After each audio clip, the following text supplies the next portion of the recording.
जी तो अस्सलाम वालेकुम, कैसे हैं आप लोग। जैसा कि आप देख सकते हैं कि आज ही हम लोग लाहौर के सड़कों पे घूम रहे हैं और अभी हम लोग लाहौर में इंटर हो रहे हैं, जो कि इंट्रेंस पे आपको लाहौर का मेन गेट नज़र आ रहा है। और नेक्स्ट जो है ना, ये शादरा से रावी चौक और बत्ती चौक या आज़ादी चौक की तरफ जो रास्ता कनेक्ट हो रहा है, उस ब्रिज से हम लोग अभी गुज़र रहे हैं।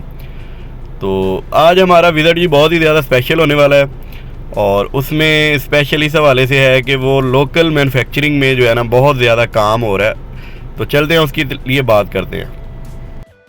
और यहाँ पे हमारा विज़िट है SF4015N मॉडल के लिए, जो कि 3 किलोवाट में है।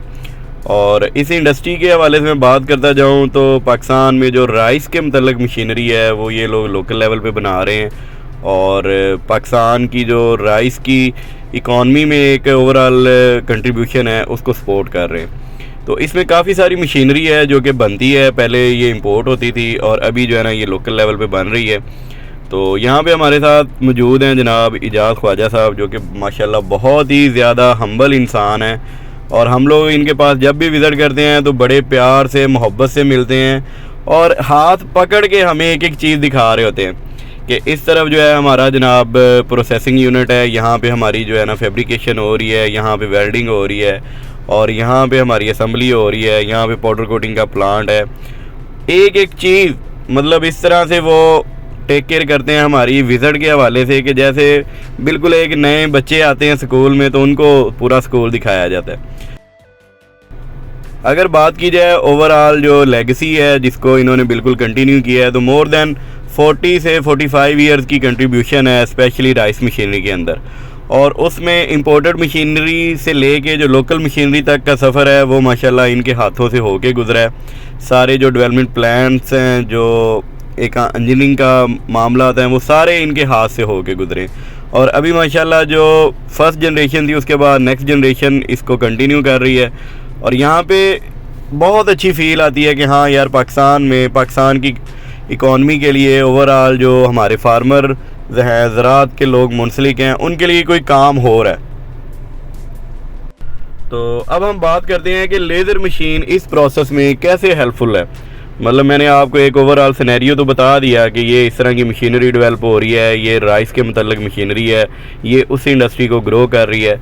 लेकिन लोकल लेवल पे वो मशीनरी जो बनने में है, मैन्युफैक्चरिंग में लेज़र मशीन का क्या किरदार है।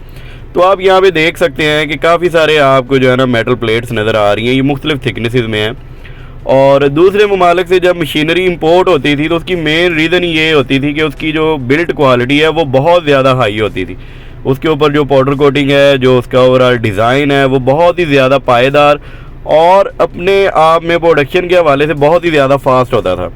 तो उन चीज़ों को पाकिस्तान में डेवलप करने में काफ़ी बड़े बड़े चैलेंजेस थे। सबसे बड़ा चैलेंज तो ये है कि जैसे आप यहाँ पे तकरीबन 100 में जो है ना वो प्लेट्स देख रहे हैं, इन 100 प्लेट्स को सेम साइज़ में काटना, इनके अंदर जो सुराख हुए हैं उनके साइज़ को एक्यूरेट रखना और जो कटिंग क्वालिटी है उसको भी स्टेबल रखना, ये एक पॉसिबल जो वे कटिंग में नहीं था पहले।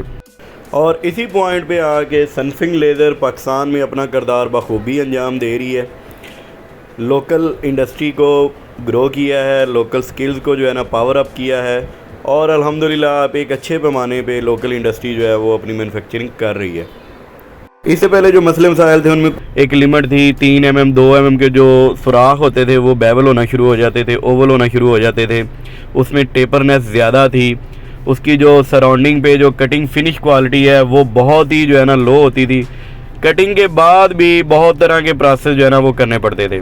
और इस टेक्नोलॉजी से पहले नॉर्मल क्या होता था कि पहले ये सारे डिज़ाइन पेपर के ऊपर ड्रा किए जाते थे, ठीक है। पेपर के ऊपर ड्रा करने के बाद सेम डिज़ाइन को शीट के ऊपर डिज़ाइन किया जाता था और मैनुअल तरीक़ों के साथ उसको काटा जाता, जिसमें गैस कटर है जो पाकिस्तान में गैस बत्ती कटर के नाम से है। और उसकी कटाई के बाद साइडों से उसकी फिनिश होना और जिस जिस जगह पे जो जो सुराख और जो जो स्लॉटें रिक्वायर्ड हैं वो स्लॉट्स लगाना, ये एक बहुत ही मुश्किल और पेचीदा अमल था।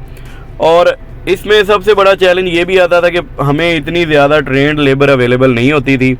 ट्रेंड लेबर ना होने की वजह से मशीनरी की जो क्वालिटी है वो दिन ब दिन लो होना शुरू हो जाती थी। अगर शुरू में एक बहुत ही अच्छा काबिल बंदा आपके पास है जो कि इस सारे प्रोसेस को मेंटेन करता है। तो आने वाले चंद सालों में जो नए ट्रेंड होते जाते थे लोग, उनसे वो क्वालिटी मेंटेन नहीं हो पाती थी। तो जब से लेज़र मशीन्स पाकिस्तान की लोकल इंडस्ट्री में एज ए प्रोडक्शन पार्टनर कह लें, एज ए सपोर्ट कह लें, या एक बेहतरीन जो है ना इंस्ट्रूमेंट के तौर पे कह लें इंट्रोड्यूस हुई हैं, तो ये ख्वाजा साहब ख़ुद बता रहे हैं कि किस तरह से जो है मज़ीद इम्प्रूवमेंट आई है। तो यहाँ पे एक छोटा सा डिस्प्ले भी उन्होंने हमें दिखाया है कि ये एक बिल्कुल मिनिएचर लेवल की राइस मिल है जिसमें राइस का पूरा प्रोसेस होगा। ये सामने वो तैयार भी है। तो इसके बाद हम लोग चलते हैं अपनी लेज़र मशीन की तरफ। यहाँ पे जो लेज़र मशीन इंस्टॉल्ड है वो सनफंग की तरफ से है। 3 किलोवाट में जो मशीन है वो है यहाँ पे, और 4015 मशीन का जो है ना मॉडल है। 4015 का मतलब ये है कि इसका जो वर्किंग एरिया है वो 1.5 बाई 4 मीटर का है। और इसकी राइट साइड पे आप देख सकते हैं कि जो प्लाज्मा की एक पुरानी टेक्नोलॉजी थी वो बिल्कुल ऑब्सोलीट होने वाली है और वो बिल्कुल बंद पड़ी हुई है। उसकी रीज़न यही थी कि उसमें जो चैलेंजेस थे वो लेज़र ने आके ख़त्म किए। तो अल्हम्दुलिल्लाह हमने यहाँ पे बहुत अच्छी जो कटिंग क्वालिटी है वो अचीव की है, और प्रोडक्शन टाइम उनका जो है ना बहुत कम हुआ है। एक मशीनरी जो पहले स्लो प्रोडक्शन में हो रही थी वो अब फास्ट हो चुकी है, साइज़ एक्यूरेट होना शुरू हो गए हैं। और यहाँ पे मैं आपको ये दिखाता चलूँ तो 16 mm की प्लेट है, 12 mm की, 8 mm की। तो जनाब ये शॉर्ट स्टोरी फ़िलहाल यहीं तक है। आप देख सकते हैं कि ख्वाजा साहब हमें थम्स अप दे रहे हैं कि कैसे उनकी ओवरऑल अचीवमेंट हुई है। तो फ़िलहाल इतना ही है, इंशाल्लाह मिलेंगे नेक्स्ट वीडियो में। अल्लाह हाफिज़।